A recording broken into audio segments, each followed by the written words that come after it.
Welcome to A House Divided, coming to you from Abraham Lincoln Bookshop in Chicago. If it's on our shelves, it's history.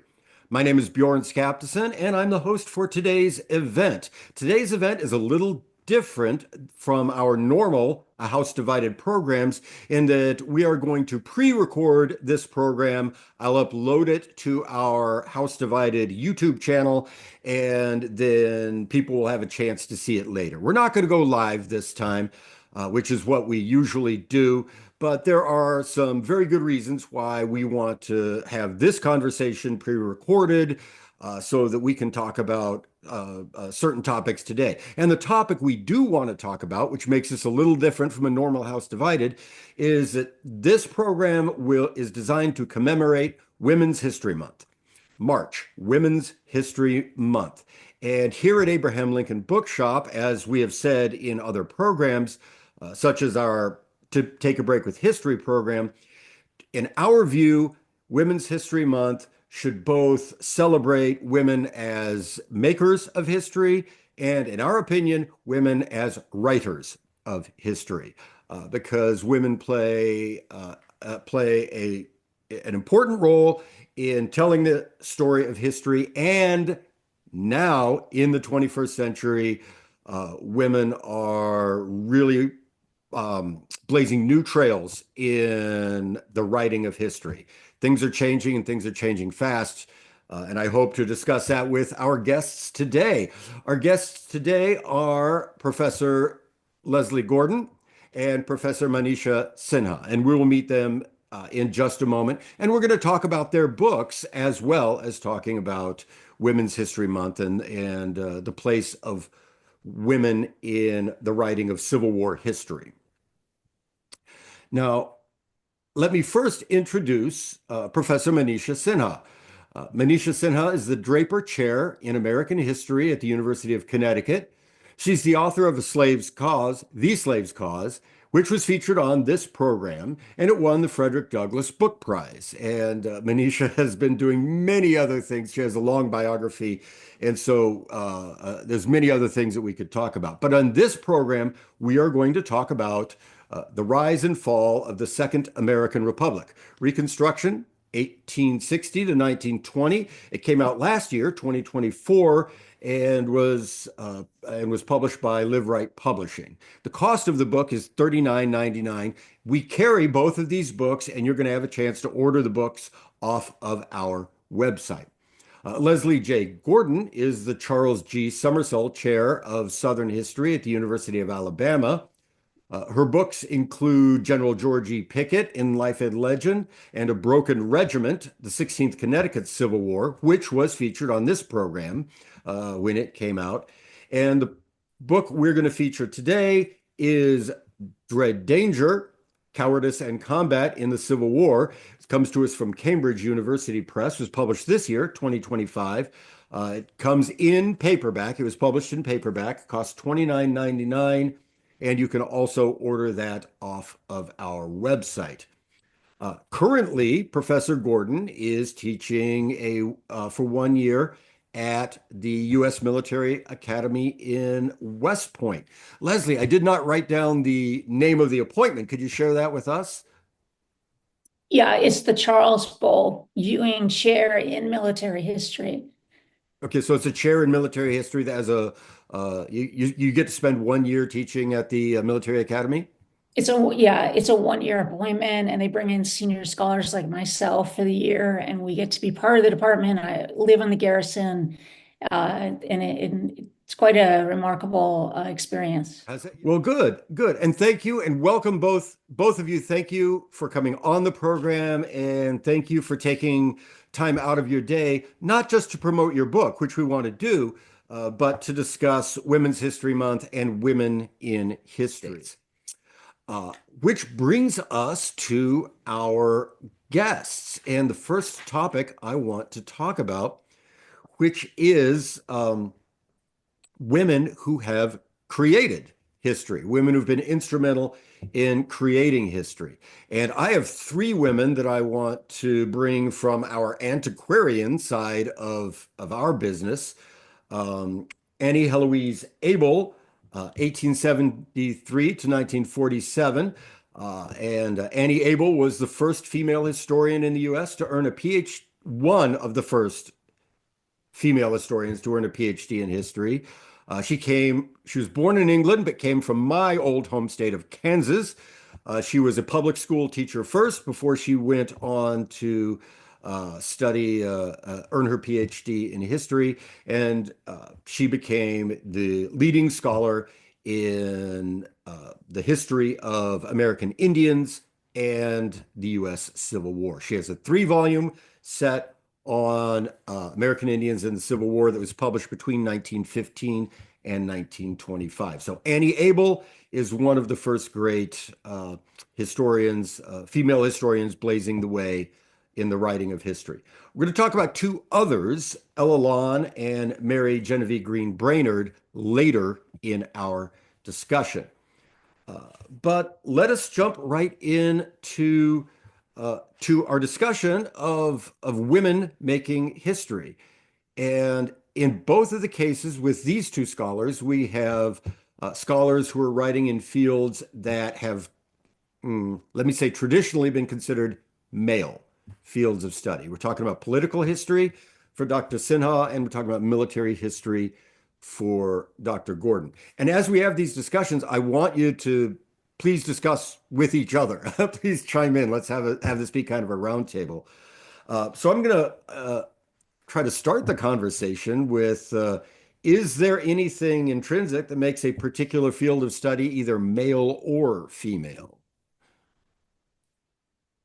Well, not in my opinion. I think the fact that women were excluded from mainstream academia, and when they started writing history, they were expected to write women's history only. But in fact, if you look at the early women historians in the United States, including Annie Abel, but also somebody like Mary Beard, they wrote, mainstream political histories. Going back to the Revolution, you could go back to Judith Sargent Murray, who wrote one of the first histories of the American Revolution at that time. So this notion that women should not write certain kinds of histories or that they don't belong in certain areas, be it political history or military history, is ahistorical in itself because, of course, women have been doing that in the United States, but elsewhere too, for a long time. Yeah, I think those assumptions are even stronger in military history. And it seems like we go through every few years sort of a wave where somebody will kind of wring their hands and say, why aren't women doing military history? And it's sort of like Manisha just said, well, they've been doing it. Especially today, there's plenty of very good, histories being produced by women. I would say, especially the younger generation. I would look at something like the Society for Military History, and you go there, and there's just a very recognizable number of women, presenting, teaching, researching, writing about military history. I think some of it comes down to how you're defining these fields, too. There's that belief that among some I think historians and the general public that military history is only one thing, that it's operational, that it's this sort of battles and leaders. And really military history is as diverse, I think, as any. It can bring in absolutely any aspect of history. And, so a topic like the Civil War, which both Manisha and I focus on, it's of course a war, but the aspect, there's so many layers to it that speak to politics, culture, the economy, and it's all one in my mind. And I've never viewed military history as a narrow field, but like I said, there are people that assume it, and I think that leads to this belief that only some people, are qualified to write about it. Yeah, I follow that, and I see that in the books. Some in the books that come out, because being in the antiquarian book trade, I don't just know the books that are coming out now. I've seen every wave of scholarship that comes out over history, and they have previous generations been exclusively gendered, and that has changed over time, but not in a progressive sense, because there's always been sort of uh, a counter revolution, if you will. We'll probably bring that topic up again when we talk about Manisha's book, because there can be progress and then like a counter revolution. But uh, to step aside for a moment from the social problems of women being excluded from scholarship, what role do you think uh, in both of your professions, what role has the study of gender played in political history and in military history? Since we brought gender into the discussion, which has been a couple of generations now, how has that changed your fields? Well, for a long time, women's history was taught as a distinct subfield, and still is. But now, if you look at broader books in U.S. political history and even military history, you will see that it's an important aspect of those topics too.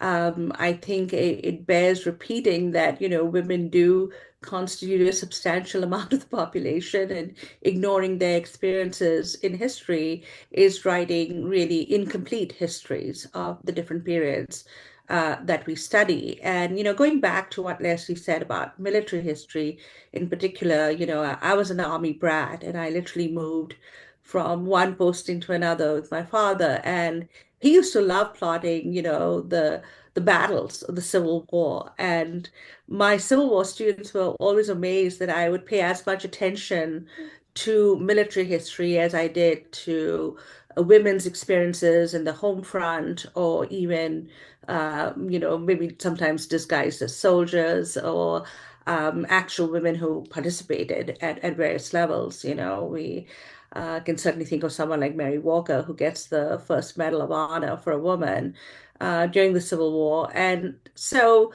for me, both those sides are not exclusion. We should be able to tell a total history of the Civil War that would take into account some of those traditional subjects, but also, newer ways, the new military history, exactly what Lesley was talking about. When we think about the Civil War, we don't just talk about the battles, but we also talk about emancipation as a process, how it unfolds during the Civil War. We talk about the experiences of women, of ordinary soldiers, and all this has been done for quite a long time. And the books that you showcased, Ella Lawn, I actually read up on her a little bit when you mentioned her book on Reconstruction in Louisiana. And she'd written all these Civil War books about desertion during the Civil War, etc. And even though her books may be, products of their time in terms of the sort of dominant historiographical trends at that time when she wrote in the early 20th century, her work, I think, are works of historical scholarship that we can still look at and discuss. And I found out that she was the first female president of the Southern Historical Association. And I remember when I presented my first conference presentation was at the Southern, and it was on my first book, The Counter-Revolution of Slavery, which was my dissertation and eventually became my book. And I was in a panel with literally all white men, Southern political historians. And I was told actually by one of them that it was really surprising that I was poaching on their territory, because they thought people like me should be writing social histories of slavery and Hmm. not talking about the politics of secession or states' rights constitutional theory, which is what my paper was on. And I mean, this was my first conference presentation fresh out of grad school, but I realized then that, even then one had to make a case of women doing political history, which was really odd to me. Yes, I can see that. Well, if I could also add a personal perspective, I became obsessed with the Civil War as a teenager. I was growing up in Connecticut, and I'm not, I've tried to, I think a few things came together at once, and it sparked my imagination reading about the Civil War.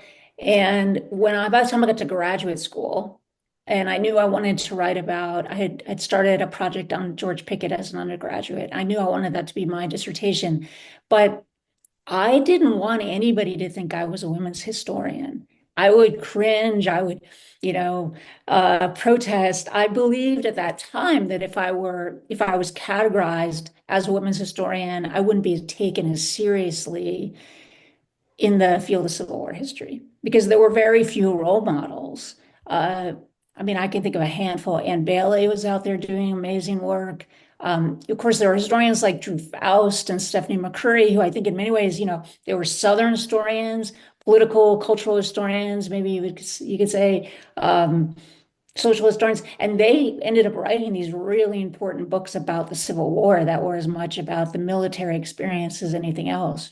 Uh, and it just, like I said, when I was in the 90s, though, I just had this belief, and it was hard for me to shake. I had another professor at Georgia take me aside. She was a women's historian, and she urged me to sit in to audit a class of hers on gender. And so I was exposed to Foucault and Joan Scott and all that good stuff. And she just said to me, you don't have to use this in your own work, but you should know about it because people are going to, like, she recognized that I couldn't hide who I was. And just to kind of be ready for the questions and not be afraid of those, uh, right? Again, those assumptions about what kind of history I was interested in. But, since that time, I've come to appreciate, of course, how significant and central the study of gender is to military history. And it was a member of my dissertation committee, Jean Friedman, who, was a women's historian. She also helped me think about with the Picketts this concept of gender and perceptions of masculinity, which I'm really thankful for her really opening up a completely new world to me that I just wasn't exposed to from the traditional, books I was reading. And any my advisor was Emery Thomas, and he was really welcoming of these new ideas. They were new at the time. But again, looking back on it, I had some of those prejudices that we are sort of wringing our hands over now. So yeah, it was a bit of a journey for me to grow. Yeah, I recently learned a very interesting story about an African American scholar from the 1950s, a prominent one, and it was Benjamin Quarles. Uh, and recently we interviewed uh, Jeffrey Boutwell about his biography of George Boutwell. And one of the things that Jeffrey Boutwell found in his research was that in the 1950s, Benjamin Quarles wanted to write his dissertation about George Boutwell, and no one else had done that. And his advisors, in what they thought was absolute kindness, told him, "You really need to write about the Negro." Uh, Yep. and that did lead to him, writing Lincoln and the Negro and having, that important spot. But, we only recently found out Jeffrey Boutwell by looking at, by finding Quarles' original dissertation proposal and story that he had wanted to write about a congressman from Massachusetts in the Civil War. Yeah, I'm not surprised to hear that because if you look at some of the early biographies of abolitionists and radical Republicans, like Boutwell, they were written by African American scholars and activists. So there's an old tradition of that, going back to people like Du Bois and Archibald Grimke, who wrote the first biographies of Sumner and Garrison and others. So as a person who studies abolition, slavery, Civil War, Reconstruction, I'm not surprised to hear that Qualls wanted to do that. But I think it is pretty pernicious and kind of essentialist to think that Black people should only write Black history or that women should only write women's history. And if you look at the study of women's history, I mean, of course, we study important women in the past, but we also talk about the constructions of gender. That includes men, definitions of femininity and masculinity. All those insights have come from the growth of women's history as a field. And I really feel men and women should write women's history, just as men and women should write, men's history, if we can call it that. And the same goes for African American history. But sometimes we are caught in this vicious cycle where I would have many African American students, and they were always encouraged to simply write African American history because most universities thought that they could, kill two birds with one stone, hire an African American to do African American history, but that can be confining too, for Black scholars who, like one of the most eminent medievalists in Princeton is an African American man, and why should that not be the case? Mhm. Do you see a necessity for a certain kind of activism going forward, or is there, if we get to a point where we feel like the doors are open and people are treated equally, then we've arrived? We keep waiting to arrive, don't we? And I mean, I really, it sounds cliched, but I tell my graduate students this, we want to do good work. We want to do Mhm. and sometimes keeping your head to, literally to the expression to the grindstone and doing your research and writing well. I don't consider myself a sort of activist, whether it's in the classroom or outside, but I am mindful of wanting to challenge, again, assumptions and conventions Mhm. in my own research and encouraging my students to do the same. And so I think we just have to keep pushing at that, What as historians. what role do you think this is going to be? I want this to be the last question on our general discussion, but I do want to know what you think about the importance of female scholars um, being in leadership positions in scholarship. And Manisha has already pointed out that Ella Lon was the first female president of the Southern Historical Association. And currently now we have people like Caroline Janey in the chair as the director of the John Now Center of Civil War History. It is having women in leadership positions important to the furtherance of scholarship? Well, like Lesley, I think what really matters is good scholarship, regardless of gender. And I think a lot of the women who have achieved these leadership positions have done so not just because they're women, but because they, produce good scholarship. Mhm. So if you look at, people like Carrie Chaney and Liz Veron and others, they've just done good work.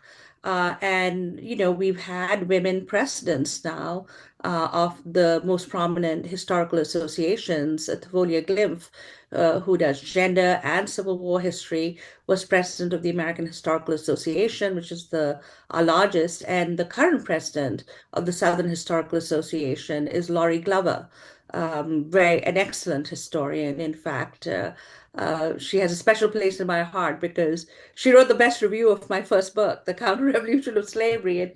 And I say that not because it was a good review, because people write good reviews, but when you come across a review that really got what you're trying to do, you're like, aha, this person really gets it. And so she has her work, of course, is brilliant in itself.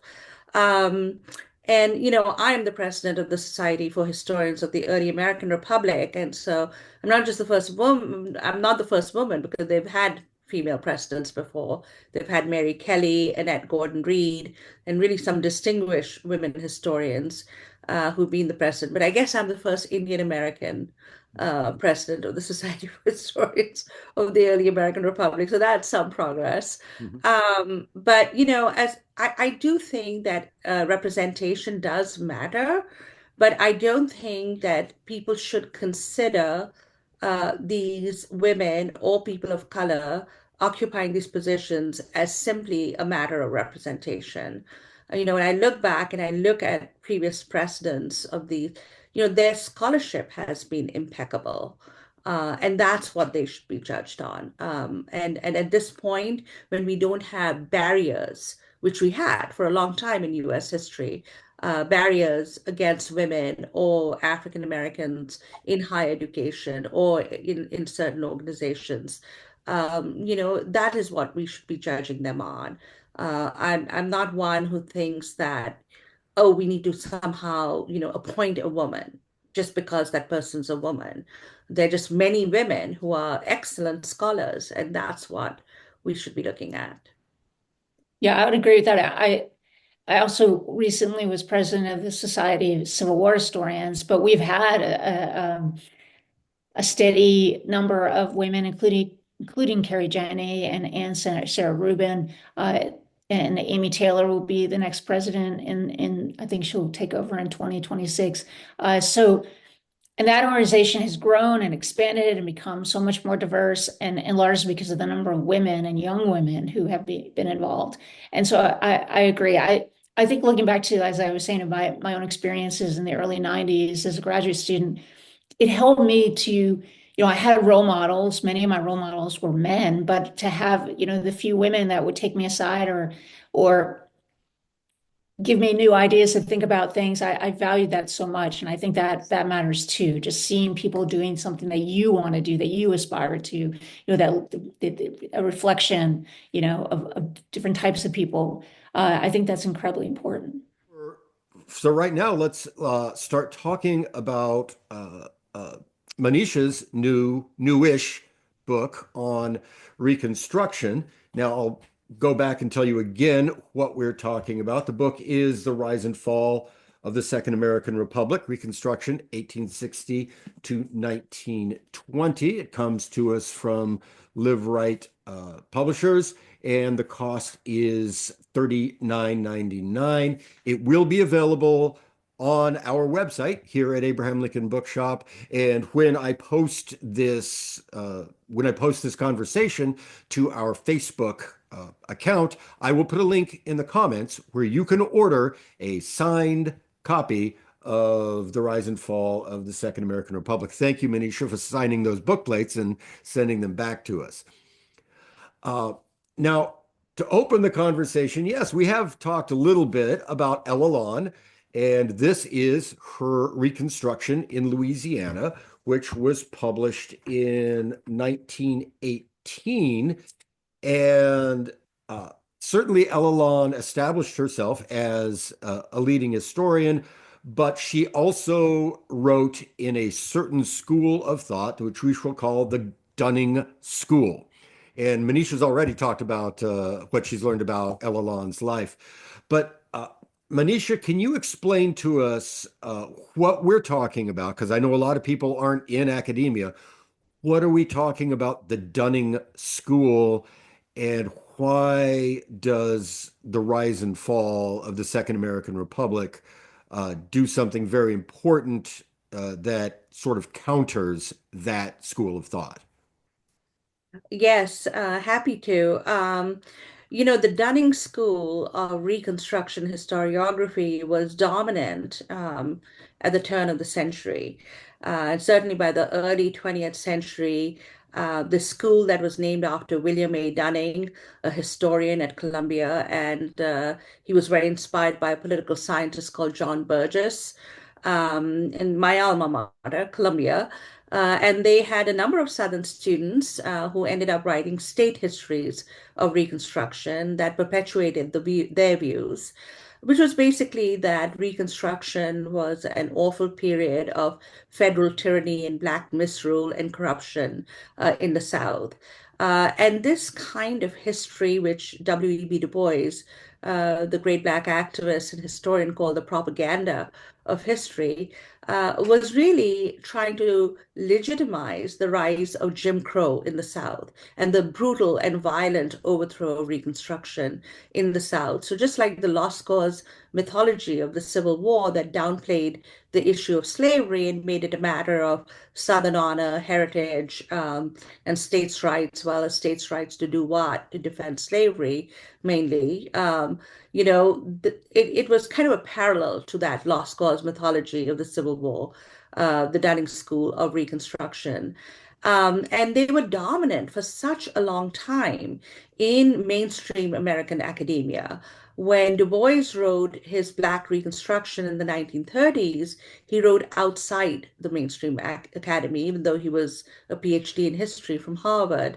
And the American Historical Association was so impressed by his work that they made him write an essay in the HR to critique the Dunning School. But the Dunning School was pretty much dominant until the Second World War, when, Nazism made racism, at least then, unfashionable. And you had people like Kenneth Stamp and John Hope Franklin, black and white historians, writing different histories of Reconstruction. They went right back to Black Reconstruction politicians like John R. Lynch of Mississippi, who wrote a book called The Facts of Reconstruction. And beyond, if you can ever get that book in your bookstore, I'd be happy to buy it, because it's pretty much out of print, I think. So they revived a more positive view of Reconstruction, where they pushed back against this notion that it was a period of misrule and federal overreach. And they talked about some of the accomplishments of Reconstruction, including civil rights for newly freed people, establishing Black male citizenship, public school systems, etc. But it's not until Eric Foner publishes his big synthesis, and Eric Foner was my advisor at Columbia. And one of my first assignments at Columbia was actually to read his 1,000-page manuscript of Reconstruction and do my report on it. And people thought I was being incredibly brave to do that. And I did it. It was one of the most difficult things I did. One of my first assignments as a new graduate student there. But when I did that, and his book on Reconstruction, which was published in 1988, really set a new standard in Reconstruction historiography. It was an amazing synthesis that completely overturned the Dunning School, but also addressed some neo-revisionist histories of Reconstruction that criticized it for not going far enough, for not, redistributing land to freed people, etc. And he ended up writing the sort of big new synthesis that finally overturned the Dunning School. And when I was a student, I never thought I would be writing a book on Reconstruction, to tell you frankly. But I did end up writing this book, and what is different about my book than Eric's, perhaps, is that I'm very interested in not just the brief triumph of Reconstruction, but also the long unwinding of Reconstruction after 1877. Sometimes my book is misread as saying, "Oh, Reconstruction lasted till 1920," and that is based on a misreading or a superficial reading of the book. I'm really interested in looking how all those dramatic gains of Reconstruction were systematically undone. And when they were being undone in the South, they connected to a sort of a reaction, as you said, a counter-revolution on different issues too throughout the nation. So it's not just the failure of Reconstruction, not even failure, I should say, it was the overthrow of Reconstruction, the destruction of Southern Reconstruction, but also things that parallel that, the conquest of the West, the rise of industrial capitalism, the takeoff of industrial capitalism in the North, the rise of a formal overseas American empire. In fact, John W. Burgess, who inspired William A. Dunning, made those connections explicitly. He said the Republican Party under William McKinley has finally gotten rid of these romantic ideas about racial equality, and they're now finally on board with understanding that people, non-white peoples, are not capable of exercising political rights or office, and that it's the destiny of the United States to become a great empire. So Burgess made those connections very explicitly, and clearly influenced his colleague Dunning and others. So this is what my book does, which is a little different. And since it's Women's History Month, I should say that unlike many historians of Reconstruction, it insists that the history of Reconstruction is also women's history, because the suffrage movement takes off during Reconstruction, that many historians allude to, but never, I think, really did justice to that, including that as a part of the story of remaking American democracy. And I ended with the 19th Amendment, which I call the last Reconstruction Amendment, not because it was passed during Reconstruction, but because it is very much modeled after the 15th Amendment that gave Black men the right to vote. And the fact that it was passed after the overthrow of Reconstruction meant that it ended up not affecting Black women in the South who remained disfranchised until the Voting Rights Act was passed. But it didn't prevent them from attempting to vote after the 19th Amendment was passed. But of course, in the South, you had disfranchisement for Black men and women. So, to tell that story, what did it mean for the enfranchisement of women to come in the aftermath of the overthrow of Black citizenship was an important story that I wanted to tell and end with. So the book actually ends in 1920, mainly because I wanted to carry that story of suffrage forward. Okay, excellent. Now there is I just have a couple of questions about the book on my own, but one of them is this could just be revelatory of me learning more about Reconstruction or changing my mind about it. But what role do you think that counter-revolutionary violence plays in your account? And I bring it up, I want to center violence in this part of the discussion because I always thought of your mentor Eric Foner as being a historian of ideology and abstract political discussions and thoughts. And as much as I enjoyed his book, somehow the uh, uh, the violence of the counter-revolution, the violent attempt to overthrow Reconstruction by warfare, somehow didn't come through until I read your book and realized it seemed like violence is front and center in Reconstruction, not debate. Absolutely. I think one of the most important stories of Reconstruction that we tend to forget is this sort of low-grade political violence that exists against Reconstruction governments all through, even when Reconstruction is at its height in the 1860s and 1870s.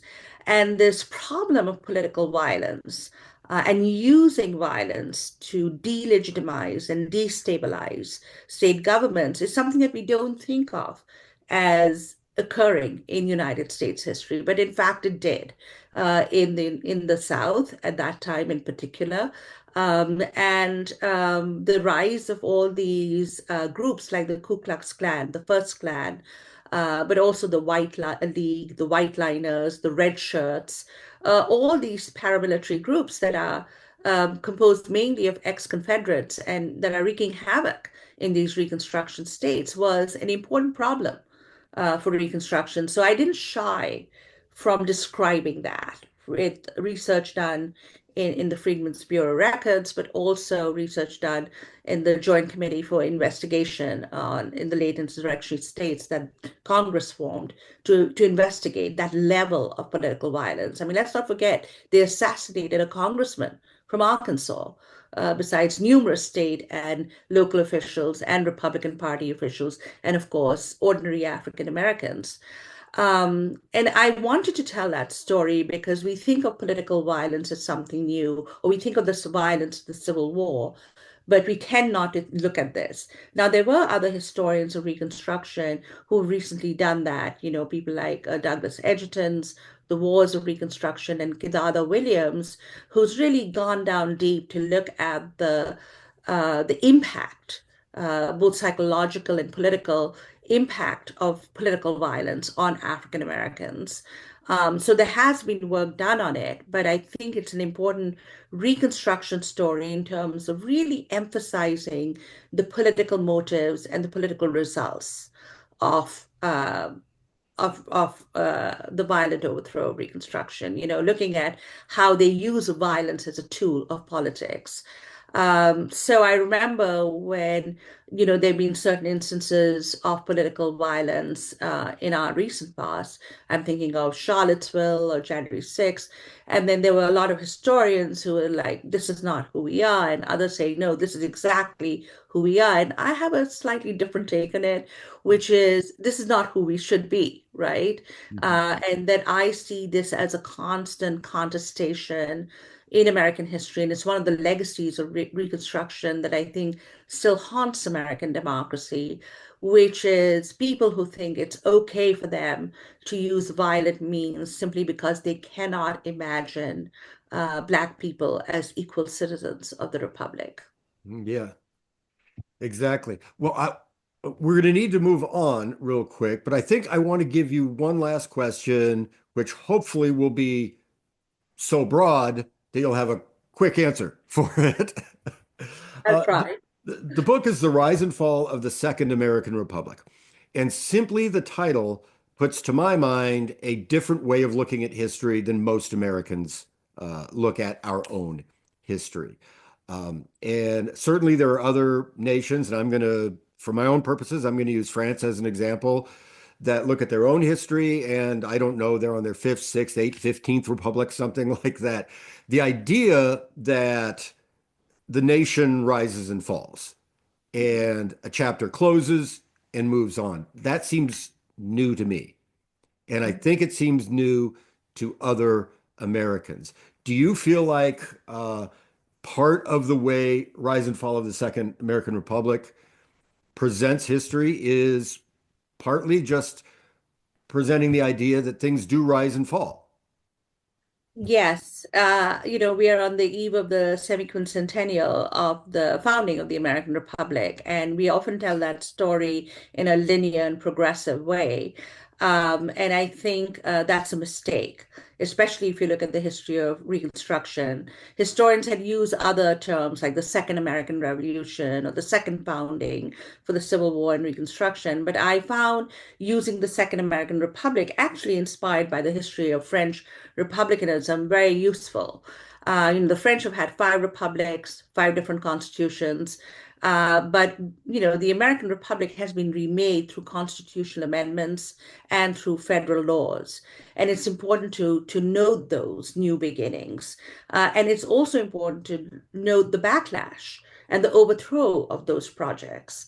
So that's why I use the rise and fall of the Second American Republic to say that it's not as if political violence or the overthrow of a certain emancipatory project and the rise of reactionary authoritarianism happened only in continental Europe or the rest of the Americas, that somehow the United States was immune to it. Mhm. It wasn't. And if you look at the history of Reconstruction, you can certainly see that. I can see our Third Republic, born with the New Deal and the Civil Rights Revolution, unraveling right now. Mhm. Uh, and we have to, wait and see what the future holds. But I think it's a useful way to get students to understand the complete and complex story of American democracy with all its twists and turns. Oh, very good, very good. Thank you very much, Manisha. And I absolutely recommend anybody to order The Rise and Fall of the Second American Republic, Reconstruction 1860 to 1920. It is a new and important view of Reconstruction. Now, Lesley, I thank you for your patience while Oh, we I've talk enjoyed about this. No, this Manisha's has been book. great. Yeah, yeah. But I have to say, I only learned about Dread Danger. I have to admit that I only learned about Dread Danger when I saw that it was nominated for the 2025 Lincoln Prize, Gilder Lehrman Lincoln Prize. Congratulations Thank for you. that. And then when I looked at the book, Dread Danger, Cowardice and Combat in the American Civil War, I have to admit, I got up and did a little dance around my office because you are hitting, as far as I'm concerned, the bullseye of stuff that I want to read about and stuff that I've been very interested in for a long time. And so do you think we are at the beginning of a scholarly phase of cowardice studies? I I hope no, the and answer is yes, because I funny that really you want to say read that more. because I don't know about you, Manisha, but the things I write and the things that I gravitate toward, I'm just interested in. And I don't go in with any preconceived notion. I try not to. Often my preconceived notions evaporate. And it's just a sort of circuitous way that I ended up writing about this topic. but I'm already moving on. I mean, I'm talking about the book, but I'm already thinking about my next book, which has nothing to do with cowardice. Um, I don't mean to say, I think that there's still work to be done. What I'm trying to do with my book more broadly is look at the wartime experience, the soldier experience in a holistic way and think about an aspect of it that's been either dismissed or completely ignored. Mhm. And so I just feel like it's almost like like a puzzle and just putting one more piece in to complete. Not to say that it's anywhere near complete because I think there's still work to be done in understanding the soldier experience or the broader experience of war. But this was just something that sort of nagged at me for a while that uh, was missing. Mhm. Well, I'm glad you addressed it, and I'm looking forward to either you or other scholars getting into it. Now, I love this idea of exploring why a regiment does not work. And you have chosen two prominent regiments, one Eastern, one Western, one Union, and one Confederate, to compare uh, how they dealt with being seen with failure in combat and then being seen as cowardly. The first one you deal with is one of the most famous regiments in the war, and that's the New York Fire Zouaves, the Ellsworth Zouaves. How did their story uh, go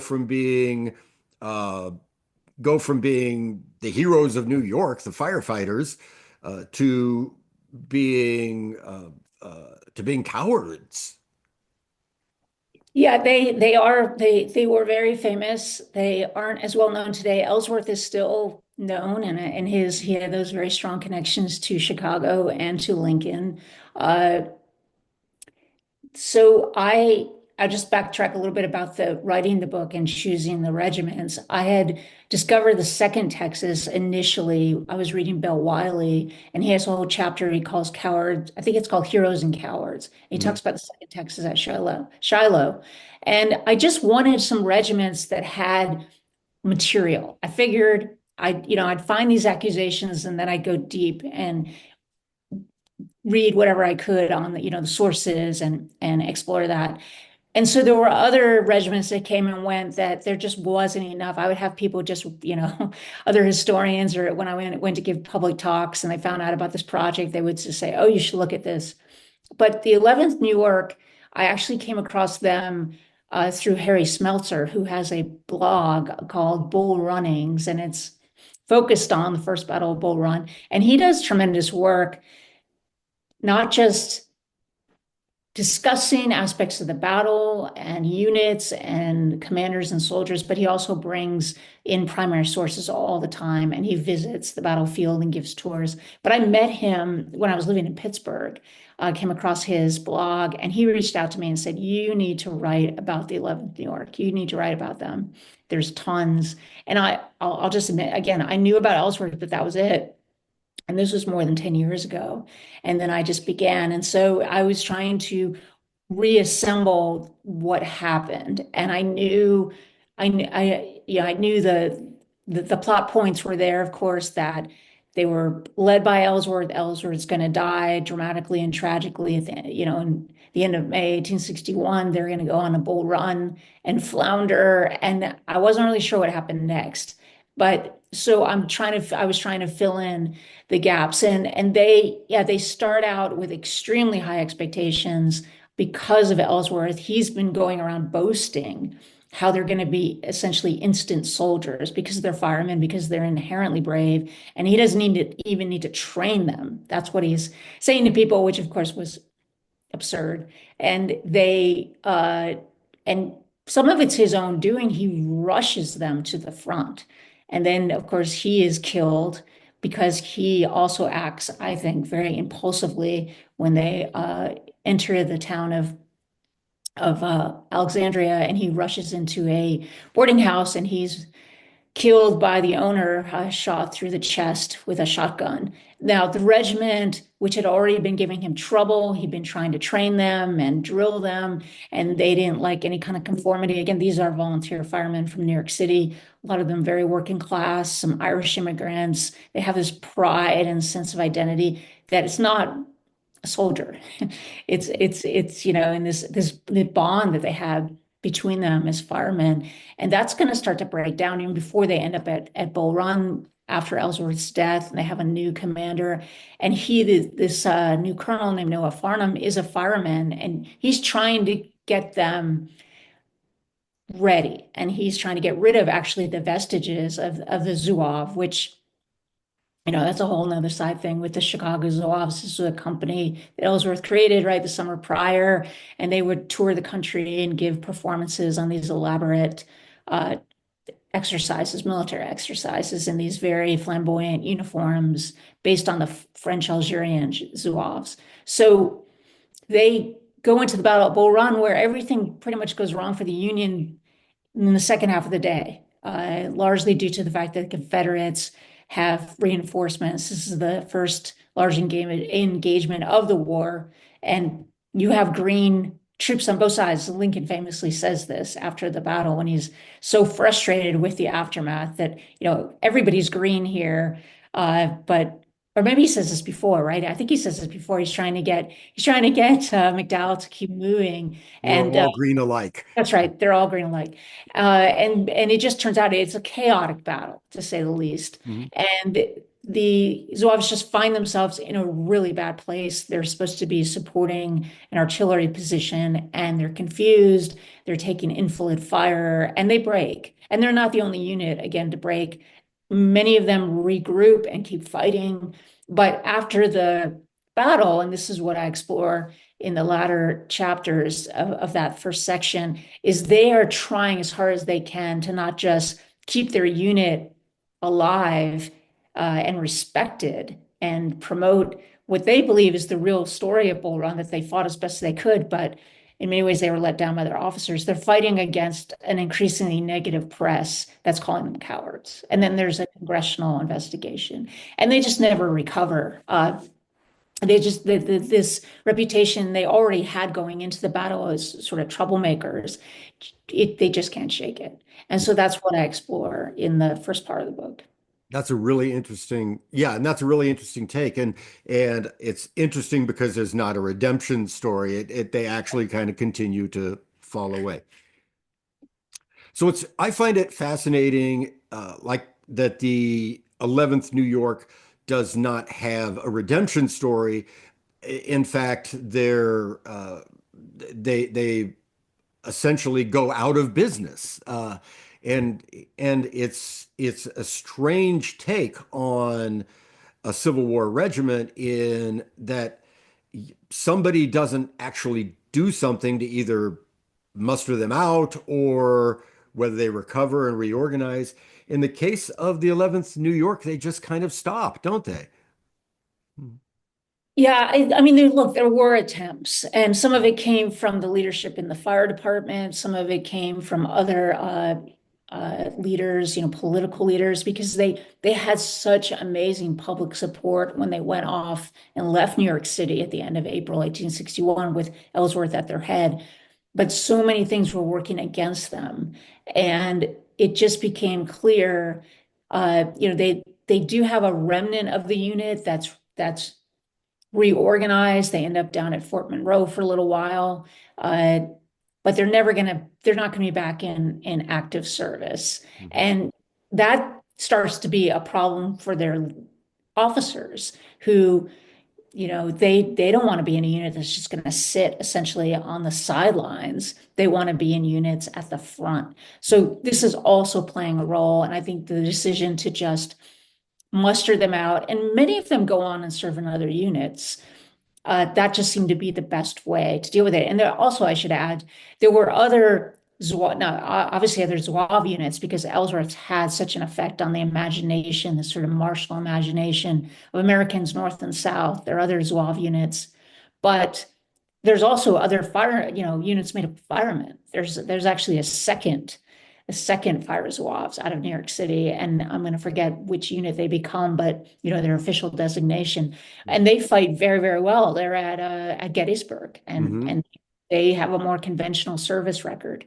So there's just they are unique, and I do want to emphasize that when I'm talking about trying to understand the broader experience of Civil War soldiers, that the Fire Zouaves are in a category on their own in many ways, but still, I think, like I said, it helps give some insight into the experience. Yeah. Now, the other regiment that you look at is different from that. It's the Second Texas, and one of the things about the Second Texas that's so intriguing is that they have a long career of very creditable fighting, especially within the definition of how many people get killed out of their regiment. And they have this story of martyrdom that goes with them, yet they're still hounded by this idea of cowardly behavior at the Battle of Shiloh. Tell us about the Second Texas.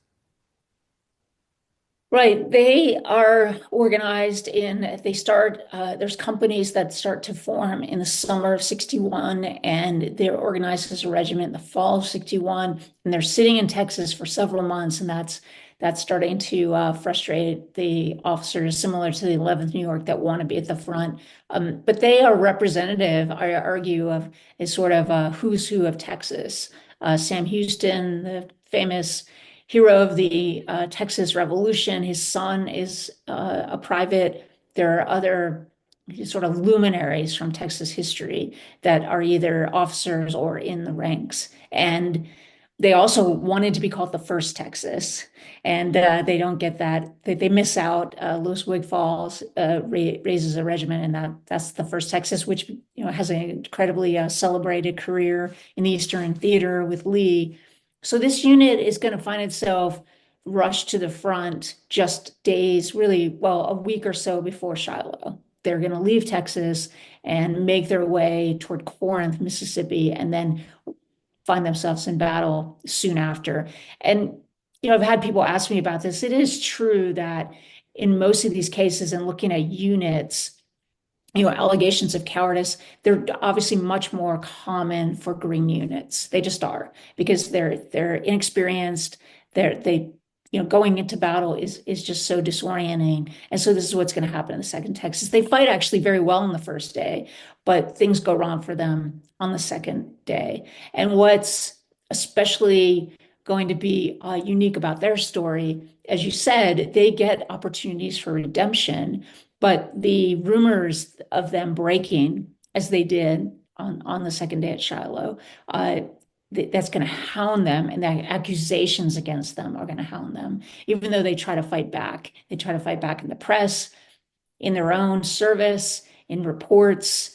It's just not quite, I argue, enough to completely dissipate the shame of these allegations. And I also just explore how, the kind of breakdown of a unit like this because of casualties, because of the Vicksburg siege, because of disease.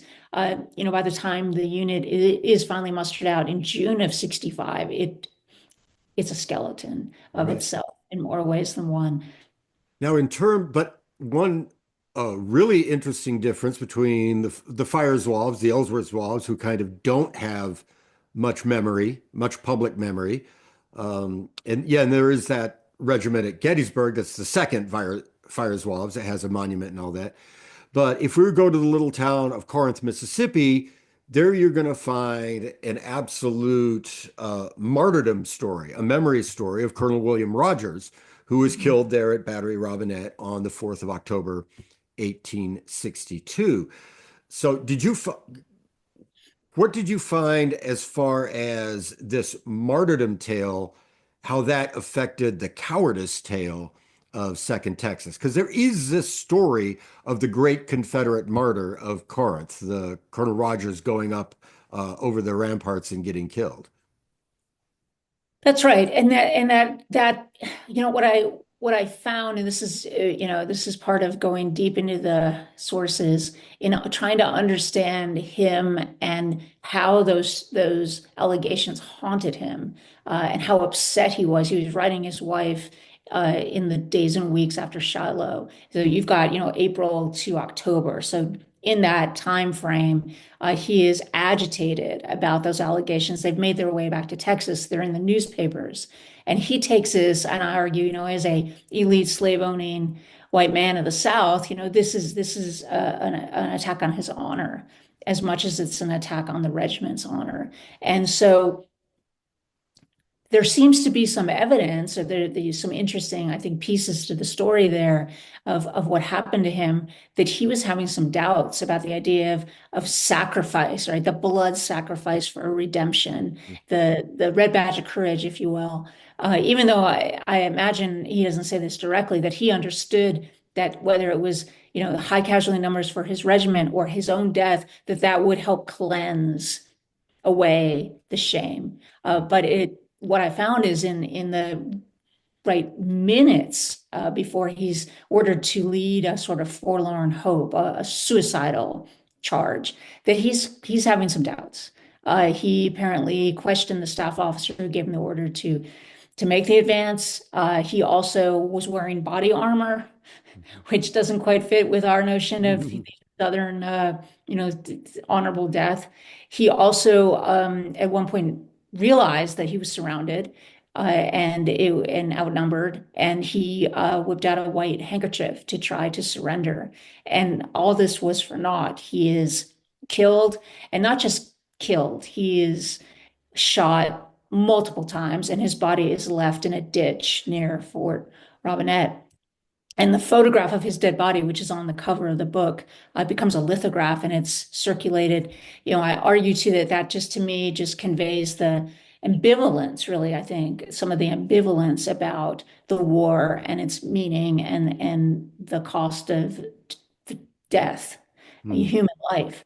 That he's there in a heap, and we know who he is. It's rare to know to identify a dead body in a Civil War photograph. So he's one of the very few that we actually know who he is. But you're right. What's going to start to happen soon after Corinth and stories about him and the charge is that's going to shift into sort of hyper mode of this heroic sacrifice, martyrdom for him, and eventually in being wrapped up in the lost cause. Yeah. That his death was part of, a heroic Confederate sacrifice. And so what I'm trying to say too is that the reality, as much as we can understand it, the lived experience, or whether it's Rogers or the men in his regiment, we lose it in the process, in that romanticization of his death and the larger sort of triumphant narrative of the war. And so even though the men in the ranks, they're still suffering from not just those allegations, and it's kind of hovering around, it's still affecting at least their former colonel, John Moore. He's still fighting back these allegations that this is not any kind of celebratory experience they're having in the siege of Vicksburg, or when they, the remnants of them end up at Galveston, and there's disease running rampant and there's starvation. This is nothing to celebrate. But Yeah. with time, this is going to change and shift, and then we're going to be left with, like you said, a monument in Corinth, which even talks about Anglo-Saxon sacrifice. Yes. So that's part of also the book, yes, is understanding the memory and the process of memory related to both these regiments. As you said, we don't have this with the fire swabs. They don't have a monument. And they just kind of fade away. Right. All right. Well, the book is Dread Danger, Cowardice and Combat in the American Civil War. And then the last thing I want to cover in our conversation is that one of the things that Manisha was able to talk about was all of the women who are blazing trails in political history. And I'm a big reader of military history, so I'm particularly interested in the many women who are writing great military history these days. Certainly, your books, Lesley, have been wonderful, but I've been very happy to see Susanna Url write about the Texas Brigade and many other women writing military history. Who do you think we need to be looking at in the near future as blazing some new trails? Well, I'm glad you mentioned Susanna. She's doing amazing work. I know, but I was going to say too that I think there's also just a number of young women when I'm thinking about again, the SCWH that are doing all kinds of, we might not classify it as, again, traditional Mhm. military history, but some really important work on more broadly, more broadly defined. Laura Mamina, she's been writing, and I think she's got a book coming out on the kind of relationship between Southern women and Union soldiers during the war. Uh, she's a George Rabel student. I know I was going to mention one of my own students, Julia Wall. She's writing her dissertation, but she's working on the generation or the classes graduating from West Point that go right to war and understanding those relationships they had North and South. Uh, so look for that soon. Um, who else? Manisha, do you have some people some young women in mind to throw out there?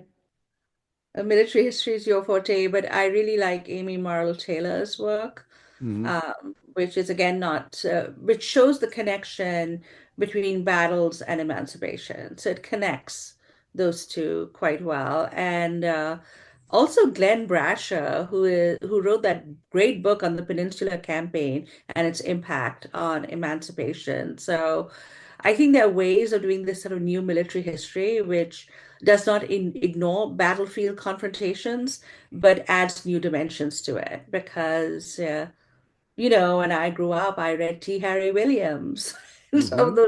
the old military historians, Yeah, and the field has really grown since then. It's right, right. Jen, and I would add Jen Murray. Jen Murray's doing Jane a Murray, new of course. study Yeah. of George Meade, and so she's another one out there. Yeah. Mhm. I enjoyed the book by Cecily Zander that she wrote about the regular army uh, after the war. So there is much to look forward to. Thank you. I want to thank both of our scholars, Manisha Sinha and Lesley Gordon, for joining us today. And I just want to finish by saying, the Women's History is a Women's History Month, celebrates women who make history, but it also should celebrate women who write history and create history. And going forward, with all of the talent coming from young women who are writing, I think we have a lot to look forward to on women's history as far as the creation of great works of history. Hey, thank you again for joining us. Thank you, Manisha, for setting aside time today. Thank you so much for having us. And thank you, Lesley, for joining us from West Point. And for those of you at home, I am Bjorn Skaptason. Thank you for watching A House Divided, and we will see you again soon.